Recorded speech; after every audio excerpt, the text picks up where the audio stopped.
அனைவருக்கும் வணக்கம். நான் உங்கள் நண்பன் செல்வகுமார் விஜயகுமார். ஒரு விஷயம் நடந்துருச்சுன்னா அது என்ன ஏது எப்படி என்னன்னு பார்க்காம கண்மூடித்தனமா நம்பி அந்த வீடியோ கிளிப்பை பார்த்து ஒரு ஆளோட உயிர் போச்சுன்னா அது எவ்வளோ ஒரு கொடூரமான விஷயம். யோசிச்சு பாருங்களேன், எவ்வளோ ஒரு மன உளைச்சல்ல இருப்பாரு. இதுக்கெல்லாம் காரணம் யாருன்னு பார்த்தோம்னா, கமெண்ட் செக்ஷன்லாம் ஒரு வீடியோ போட்டோம்னா கமெண்ட்ல உத்தமங்களா காமிக்கணும், கமெண்ட் மேதாவியா நம்ம காமிக்கணும், அப்பதான் நிறைய பேர் நமக்கு கமெண்ட்டுக்கு லைக் போடுவாங்க அப்படிங்கிற மாதிரி நிறைய பேர் சுத்திட்டு இருக்காங்க. அவங்க மட்டும்தான் இதுக்கெல்லாம் காரணம். ஆக்சுவலா என்னன்னா, கேரளால ஒரு ஃபியூ டேஸ் பேக் ஒரு பொண்ணு இந்த மாதிரி வீடியோ எடுத்து போட்டிருக்காங்க. இந்த மாதிரி வந்து என் பக்கத்துல பாத்தீங்களா காய்ஸ், என் பக்கத்துல ஒருத்தர் நின்றுட்டு இருக்காரு, அவர் வந்து என்னை செக்ஷுவலா ஹராஸ் பண்ண போறாரு, பார்த்துட்டே இருங்க. ஐயோ, அவர் சைட்ல நகண்டு போறாரு, நம்ம பக்கத்துல போயிட்டு அவர் இறங்குறப்ப யாரோ வந்து அவர் ஷோல்டர் இடிக்கிற மாதிரியாவது போடுவோம். அப்பதான் இந்த வீடியோ வந்து நிறைய ரீச் ஆகும். அப்பதான் நிறைய மக்கள் இந்த வீடியோ பார்ப்பாங்க, ஷேர் பண்ணுவாங்க. என்ன ஏதுன்னு விஷயம் கூட தெரியாம தற்குறித்தனமா கமெண்ட் பண்ணி ஷேர் பண்ணா நம்ம நல்லா ரீச் ஆகும்ல. பிக் பாஸ்ல அடுத்த சீசன்ல நம்மளதான் கூப்பிட போறாங்க. இந்த மாதிரியான கேவலமான எண்ணங்களை வந்து நிறைய பேர் வச்சுட்டு அதுக்காகவே வந்து வீடியோவை எடுத்து போடுறது.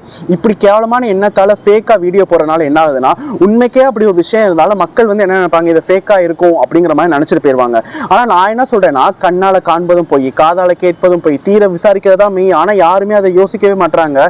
ஒரு பொண்ணு வந்து ஒரு விஷயம் சொல்லிட்டாங்கன்னா அது என்ன ஒரு விஷயமா இருந்தாலும் சரி உடனே நம்பிட்டு பசங்க மேல அகேன்ஸ்டா கேஸ போடுறது. நான் என்ன கேட்கிறேன், இப்படி ஒரு வீடியோ வந்துச்சு, இவ்வளவு கமெண்ட் செக்ஷன்ல எல்லாம் உத்தமங்க மாதிரி பண்ணீங்க, அவர் வந்து மன உளைச்சல் காலையே அவர் இறந்துட்டாரு.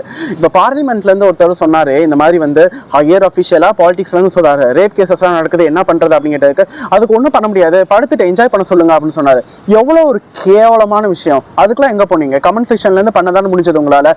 பப்ளிக்கா ஒருத்தர் சொல்லியிருக்காரு, அவர் வாயால அந்த விஷயத்த சொல்லியிருக்காரு. ஏன் அவர் மேல ஆக்ஷன் எடுத்து அவர் அந்த இடத்துல இருந்து வந்து கீழே கொண்டுட்டு வர வேண்டியது? அதெல்லாம் நம்ம மக்களால பண்ண முடியாது. அவங்களால என்ன பண்ண முடியும்னா, கமெண்ட்ல வந்து நின்று நான் உத்தம, எனக்கு எல்லாமே தெரியும், என்னாலதான் வந்து இந்த உலகமே வாழுது அப்படிங்கிற மாதிரி நம்மளை வந்து பெரிய ஆளா காமிச்சுக்கிறதுக்காக தான் நிறைய பேர் சுத்திட்டு இருக்காங்க. அந்த பொண்ணு லிட்டரலி அதை பார்த்தாலே தெரியுது, வீடியோவை பார்த்தாலே தெரியுது. நான் வந்து வீடியோ எடுக்க போறேன், பார்த்துட்டே இருங்க, வீடியோ எடுக்க போறேன், இதை வந்து நான் காமிக்க போறேன், இதை வந்து நான் வீடியோ போஸ்ட் பண்ண போறேன், நீங்க எல்லாம் சப்போர்ட் பண்ணணும் அப்படிங்கிற மாதிரி தெரியுது. கடைசியா முடிக்கும் போது அந்த பொண்ணு வந்து அப்படியே நக்கலா ஒரு சிரிப்பு அப்படின்னு, அவ்வளவுதான்டா வீடியோ எடுத்தாச்சுடா, சாதிச்சுட்டோம் மாறா, அவ்வளவுதான், இந்த வீடியோ வைரல் ஆகணும், நம்ம வந்து பெரிய செலிபிரிட்டி ஆகணும் அப்படிங்கிற ஒரு எண்ணம் வந்து மனசுல இருக்கு. இவ்வளவு கேவலமான ஒரு, எனக்கு என்ன சொல்றதுன்னே தெரியல, அவ்வளோ ஒரு கேவலமான ஒரு எண்ணம். ஏன் இப்படி மக்கள் எல்லாம் ஏன் இவ்வளவு மோசமா இருக்காங்க அப்படிங்கிற நினைக்கும் போது எனக்கு ரொம்பவே வந்து கஷ்டமா இருக்கு. அவர் மூஞ்சியை பார்த்தாலே அவ்வளோ பாவமா இருக்கு, அப்பாவியா இருக்கு. இவங்க ஃப்ரெண்ட்ஸ் என்ன சொல்லிட்டு இருக்காங்கன்னா, இவர் ஃபர்ஸ்ட் இந்த வீடியோ வந்தோடனே அவ்வளோ ஒரு மன உளைச்சல் ஆயிட்டாரு. ரெண்டாவது இந்த பொண்ணு மறுபடியும் என்ன பண்ணிருக்காங்கன்னு ஒரு வீடியோ போட்டோன்னே இவங்க ஃப்ரெண்ட்ஸோட சேர்ந்து இந்த மாதிரி நாங்கள் கேஸ் கொடுக்கலாம்னு சொல்லி ரிஜிஸ்டர் பண்ணலாம்னு சொல்லிட்டு எல்லாம் டிசைட் பண்ணியிருக்காங்க. ரூமுக்கு நான் படுக்க போறேன்னு போனவரை தூக்கு போட்டு இறந்துட்டாரு. இப்போ வந்து அது கண்டென்ட் எல்லாம் வந்து வைரல் ஆகி போனோன்னா அந்த பொண்ணு அந்த வீடியோவும் டெலீட் பண்ணிட்டாங்க. அதுக்கடுத்து இவருக்கு வந்து ஒரு ஜஸ்டிஸ் கிடைக்கணும், ஜஸ்டிஸ் ஃபார் தீபக்னு சொல்லிட்டு ஹேஷ்டாக் போட்டு சோசியல் மீடியால இப்போ ட்ரெண்ட் ஆகிட்டு இருக்கு. இதுக்கெல்லாம் என்ன காரணம்னு கேட்டா, மக்களா இருக்கிற நம்ம மட்டும்தான் காரணம். ஒரு விஷயம் சோசியல் மீடியால போட்டாங்கன்னா அது கண்டிப்பா ட்ரூவா இருக்கணும்னு அவசியமே இல்லை. 90% கிட்ட ஃபேக்காக தான் இருக்கும். எல்லாம் வியூஸ்க்காகவும் லைக்ஸ்க்காகவும் ரீச்சுக்காக மட்டும்தான் அவங்க எல்லாம் வீடியோ போறாங்க. நல்லதுக்காக யாருமே வீடியோ போறதில்லை. அப்படி நல்லதுக்காக வீடியோ போறாங்கன்னு வச்சுக்கோங்களேன். நானும் அவ்வளவு வீடியோ போட்டிருக்கேன், நல்ல வீடியோ எல்லாம் போட்டிருக்கேன். ஆனா அப்படி போட்டாலுமே யாருமே பார்க்க மாட்டாங்க. ஏன் பார்க்கணும்? ஏன்னா இவன் நல்லதை சொல்றான், பார்க்க கூடாது, மாறாமா ஸ்வைப் பண்ணிட்டு போயிட்டே இரு அப்படிங்கிற மாதிரி நிறைய மக்கள் இருக்காங்க. இப்ப என்னன்னா, எல்லாருக்கும் தெரிய வந்துருச்சு, அந்த பொண்ணு மேல கேஸும் எடுக்கிறதுக்காக சொல்லியிருக்காங்க கவர்மெண்ட்ல இருந்து. இந்த மாதிரி கேஸ் போட்டு அந்த பொண்ணுக்கு கொடுக்குற ஆக்ஷன் பனிஷ்மெண்ட் எல்லாம் யார் பார்த்தாலும் இனிமே ஃபேக்கா ஒரு வீடியோ போடுவேனா, இந்த மாதிரி வந்து என்னை செக்ஸுவலா ஹராஸ் பண்றாங்கன்னு வீடியோ போடுவேனான்னு இருக்கிற மாதிரி இருக்கும். எல்லாருக்கும் ஒரு ஸ்லிப்பர் ஷாட்டா இருக்கணும். ஏன்னா நிறைய பொண்ணுங்க, சீரியஸா நான் சொல்றேன், இந்த ஃபெமினிசம்ங்கிற ஒரு கார்டை யூஸ் பண்ணிட்டு அவ்வளோ பேர் வந்து அட்வான்டேஜா யூஸ் பண்ணிருக்காங்க. ஏன்னா வந்து பொண்ணு ஒரு விஷயம் சொன்னா எல்லாம் நம்பிடுறாங்க, பையன் ஒரு விஷயம் சொன்னா யாருமே நம்ப மாட்டாங்க. அது உண்மையா இருந்தாலுமே நம்ப மாட்டாங்க. என்னப்பா பொண்ணு சொன்னா நம்புவாங்க, பையன் நீ சொன்னா எப்படிப்பா நம்புவாங்க?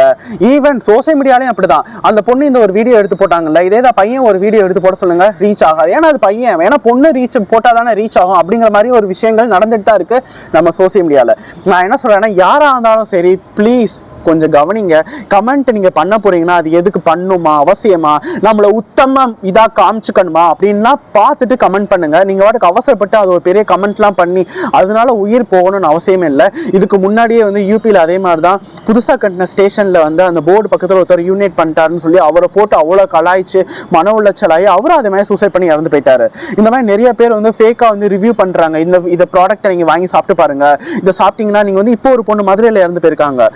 வந்து சாப்பிட்டு பார்த்தீங்கன்னா வந்து நீங்கள் உடனே வெயிட் கம்மியாவீங்கன்னு சொல்லிட்டு அந்த பொண்ணு போரக்ஸ் எடுத்து சாப்பிட்டு பார்த்தா அவங்களும் வந்து இறந்து போயிட்டாங்க. இந்த மாதிரி சோசியல் மீடியாவில் ஒரு விஷயம் நடக்குதுன்னா தயவு செஞ்சு யாருமே நம்பாதீங்க.